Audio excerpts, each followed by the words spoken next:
Soanao mivolagna viavy efa niteraka katsiaza laigna vat no empitiavagna izy taloha tany azalatsaigna azafat ko tianao izy aleva aza mizery ny lasany ao tsy misy tonga lafatry eto an-tany hainao an'izany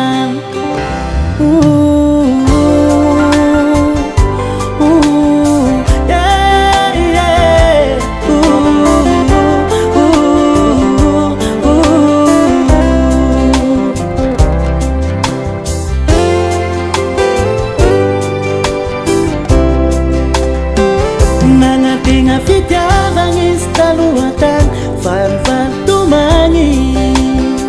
nafoino an'ilay ortiniko fatanora tsy fidino azany izany efa mbola magnategna izy tia azy indray andro agny olo tena ankatia azy fa sy anao lelama ko tianao izy aleva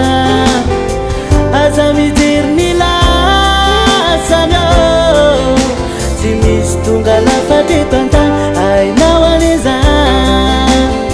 ko tianao izy aleva aza mijery ny lasany ao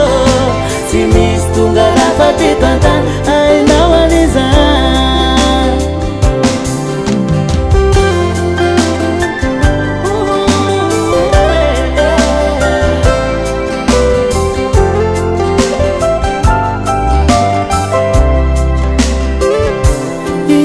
Leka tsy mahafantatra ny hoavy